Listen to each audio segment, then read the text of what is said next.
मार्च 13। हमारी प्रतिदिन की रोटी मिनिस्ट्रीज की ओर से आप सभी को नमस्कार। आज के संदेश का शीर्षक है जो मायने रखता है उसके लिए दौड़ना। मोनिका ला रोज की ओर से।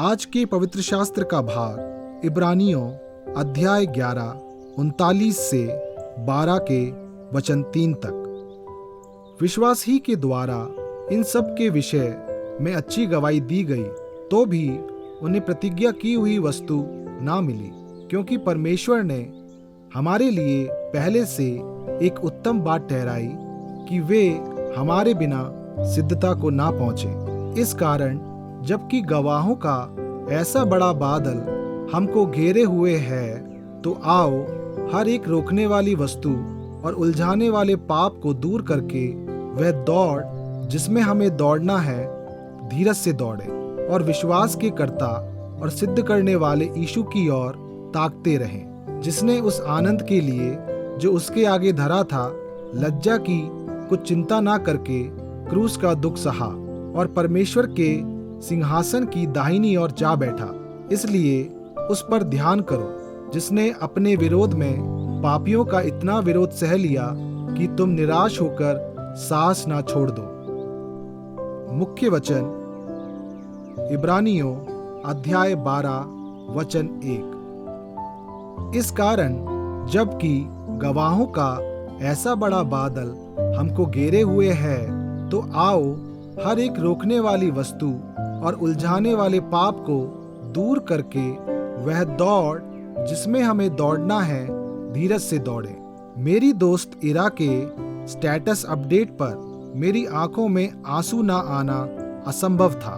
यूक्रेन की घिरी राजधानी कीव में अपना घर छोड़ने के कुछ ही दिन बाद 2022 में पोस्ट किया गया था। उसने एक दौड़ प्रतियोगिता पूरा करने के बाद अपने देश का झंडा उठाए हुए खुद की एक पुरानी तस्वीर साझा की। उसने लिखा, हम सभी अपनी सर्वश्रेष्ठ क्षमताओं के साथ दौड़ रहे हैं जिसे जीवन कहा जाता है। आइए आज हम इसे उससे भी बेहतर तरीके से दौड़ें, ऐसी चीज के साथ जो हमारे दिलों में कभी नहीं मरती। बाद के दिनों में मैंने देखा कि मेरी सहेली ने कई तरीकों से उस दौड़ को दौड़ना जारी रखा, क्योंकि उसने हमें अपने देश में पीड़ित लोगों के लिए प्रार्थना करने और उनका समर्थन करने के बारे में अपडेट रखा। इरा के शब्दों ने इब्रानियों 12 में विश्वासियों को धीरज से दौड़ने की बुलाहट में नई गहराई दी।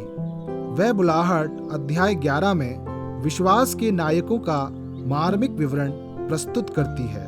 गवाहों का बड़ा बादल जो साहसी निरंतर विश्वास के साथ जीते थे, यहाँ तक कि अपने जीवन को जोखिम में डालकर भी।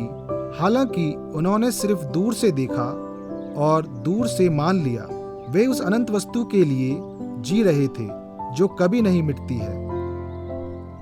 यीशु में सभी विश्वासियों को उसी तरह जीने के लिए बुलाया गया है, क्योंकि शालोम परमेश्वर के राज्य की शांति का फलना फूलना हमारा सब कुछ उसके लिए देने के लायक है, और यह मसीह का उदाहरण और सामर्थ्य ही है जो हमें संभालता है। जरा सोचें, साहसी विश्वास के कौन से उदाहरण आपने देखे हैं? यीशु का उदाहरण आपको कैसे आशा देता है? आए हम प्रार्थना करें। प्रिय परमेश्वर, जब मैं हृदय विदारक परिस्थितियों में आपके लोगों के विश्वास और साहस को देखता हूँ, तो मेरे शब्द विफल हो जाते हैं।